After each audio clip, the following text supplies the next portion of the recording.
السلام علیکم ورحمۃ اللہ وبرکاتہ۔ میرے تمام پیارے ویورز، کیا حال چال ہے؟ میں آپ سب کو اسلام وید آسیہ چینل میں خوش آمدید کہتی ہوں۔ امید کرتی ہوں کہ آپ سب خیر عافیت سے ہوں گے، اور اللہ پاک سے دعا ہے کہ اللہ پاک آپ سب کو اپنی حفظ و ایمان میں رکھے، ہر دکھ تکلیف اور پریشانی سے محفوظ رکھے، آمین ثم آمین۔ آج کا ہمارا لیسن ہے سورۃ البقرہ، آیت نمبر 27 اور رکوع نمبر 3 کا ترجمہ اور تفسیر کریں گے۔ تو لیسن کا سٹارٹ کرنے سے پہلے آپ سے ریکویسٹ ہے کہ چینل کو سبسکرائب کریں اور بیل آئیکن کے بٹن کو پریس کریں تاکہ ہماری آنے والی ہر نئی ویڈیو کی نوٹیفیکیشن آپ تک پہنچ سکے۔ آئیے ہم اپنے سبق کا آغاز کرتے ہیں۔ بسم اللہ الرحمن الرحیم۔ اللہ تعالیٰ کے نام کے ساتھ شروع جو بڑا مہربان اور نہایت رحم کرنے والا ہے۔ اور آیت نمبر 27 کی تلاوت سماعت فرمائیے۔ وَمَا يُضِلُّ بِهِ إِلَّا الْفَاسِقِينَ الَّذِينَ يَنقُضُونَ عَهْدَ اللَّهِ مِن بَعْدِ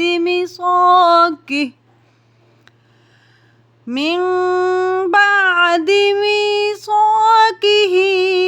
وَيَقْطَعُونَ مَا أَمَرَ اللَّهُ بِهِ أَن يُوصَلَ وَيُفْسِدُونَ فِي الْأَرْضِ أُولَئِكَ هُمُ الْخَاسِرُونَ۔ وَمَا يُضِلُّ بِهِ، اور اس سے انہیں گمراہ کرتا ہے، الا مگر الفاسقین، جو بے حکم ہیں، جو حکم نہیں مانتے۔ وَمَا يُضِلُّ بِهِ إِلَّا الْفَاسِقِينَ، اور اس سے انہیں گمراہ کرتا ہے جو بے حکم ہیں، الذین، جو لوگ ینقضون، توڑتے ہیں، عہد اللہ، اللہ کے وعدے کو، من بعد ہی، اس کے بعد، میثاقہ، مضبوط ہونے کے بعد، الذین ینقضون عہد اللہ من بعد میثاقہ، اور جو اللہ کے عہد کو توڑ دیتے ہیں پکا ہونے کے بعد، وَيَقْطَعُونَ، اور وہ کاٹتے ہیں، ما امر اللہ، اللہ کے حکم کو جو بھی اس نے دیا، یوصلہ، کہ جوڑا جائے، وَيُفْسِدُونَ، اور فساد پھیلاتے ہیں، فی الارض، زمین میں، وَيَقْطَعُونَ مَا أَمَرَ اللَّهُ بِهِ أَن يُوصَلَ وَيُفْسِدُونَ فِي الْأَرْضِ، اور کاٹتے ہیں اس چیز کو جس چیز کے جوڑنے کا اللہ نے حکم دیا ہے، اور زمین میں فساد پھیلاتے ہیں۔ اولئک، یہی لوگ، ہم الخاسرون، وہ نقصان میں ہیں۔ اولئک ہم الخاسرون، اور وہی نقصان دہ ہیں۔ اس آیت کا خلاصہ تفسیر کچھ یوں ہے کہ اس سے معلوم ہوا کہ قرآن کریم سے بعض لوگ گمراہ بھی ہو جاتے ہیں۔ اب بتایا جا رہا ہے کہ وہ گمراہ ہونے والے کون ہیں۔ اس آیت کو دیکھ کر ہر شخص اپنے گریبان میں منہ ڈالے اور سوچے کہ میں کس زمرے میں ہوں۔ فرمایا گیا کہ جس میں یہ 4 عیب ہیں وہ کبھی بھی قرآن پاک سے ہدایت حاصل نہیں کر سکتے۔ ایک یہ کہ اللہ کی اطاعت سے باہر رہے، اس کی اطاعت نہ کرے، اس کی فرمانبرداری نہ کرے، اور اس کی ذات و صفات کا انکار کرے، مطلب کہ وہ وحدہ لا شریک ہے، اس سے بھی انکار کرے، اس کا کسی کو شریک ٹھہرائے۔ اور دوسرے یہ کہ اللہ سے جو عہد کیا تھا اس کو مضبوط کر کے توڑ دے۔ کسی بھی معاملے میں اس نے وعدہ کیا کہ میں نماز پڑھوں گا، اے اللہ تعالیٰ میں وعدہ کرتا ہوں میں یہ فلاں کام کروں گا، جب اس نے یہ وعدہ کر لیا، اس وعدے کو کرنے کے بعد وہ توڑ دے، خواہ میثاق والا عہد توڑے، یا اسلام لاتے وقت جو عہد کیا تھا اس کو توڑے، یا مرشد کے ہاتھ پر بیعت ہوتے وقت جو استقامت کا عہد کیا تھا اس کو توڑ دے۔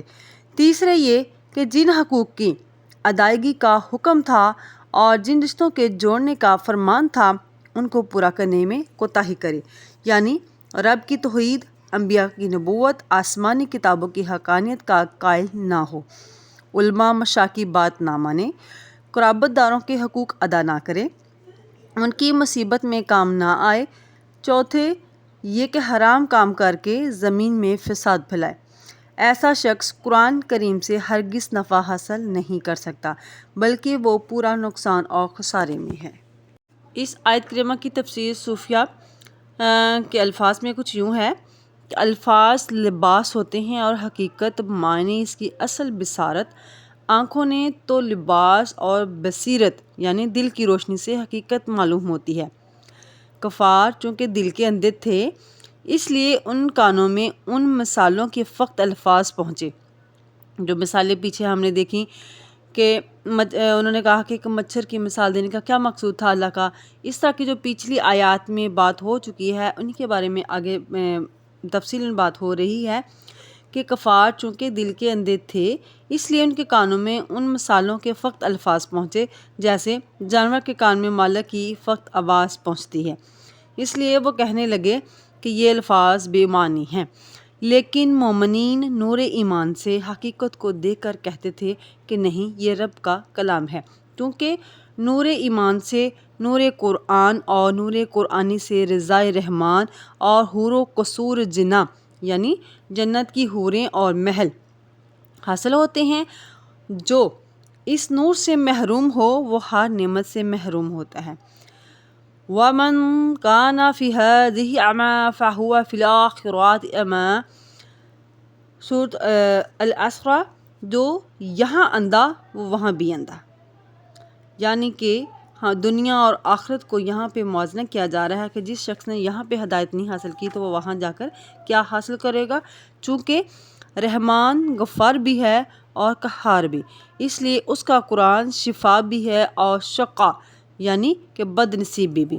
شقا ان لوگوں کے لیے ہے جو پیدائش کے دن نور کے چھینٹے سے بچ کر فاسق ہو گئے اور توحید، عبادات اور اخلاص کے وعدے کو توڑ بیٹھے۔ جب انہوں نے توحید، عبادت اور اخلاص کے وعدے کو توڑ دیا اور جنہوں نے اس راستے کو کاٹ دیا جو حق سے ملانے والا تھا اور جس پر چلنے کا اللہ تعالیٰ نے حکم دیا تھا، یعنی خالق کو چھوڑ کر مخلوق سے ملے اور دل کی زمین کو بگاڑ دیا، اور وہ اس طرح کہ نہ تو اس میں توحید کا بیج بویا اور نہ اس کو انبیاء کرام کی اطاعت کے پانی سے سراب کیا، بلکہ شراب کا تخم بو کر اغیار کی صحبت سے اس کو خراب پانی بنا دیا۔ وہ کہتے ہیں نا کہ جیسی بیٹھنی ہوگی ویسی اس کی صحبت ہوگی۔ اگر اچھے لوگوں میں بیٹھیں گے تو ہماری اچھی عادات ہوں گی، اچھے اخلاص ہوں گے، اچھا اخلاق ہوگا ہمارا۔ اگر ہم نے بیٹھنا ہی برے لوگوں میں ہے تو ہماری عادات بھی ویسی ہو جائیں گی، ہمارا اٹھنا بیٹھنا بھی ویسا ہوگا، ہمارا بول چال لب و لہجہ بھی ویسا ہی ہوگا۔ تو اس لیے جو ہمارے بڑے بزرگ ہیں، پنجابی میں کہتے ہیں سیانے نے جو کہہ دیتا وہ ٹھیک ہے، اس حساب سے دیکھا جائے تو بالکل ٹھیک ہے کہ انسان اگر اچھے لوگوں میں بیٹھے گا، پڑھے لکھے میں عقل مندوں میں بیٹھے گا تو اس کو کل ہی کی بات سمجھ جائے گی۔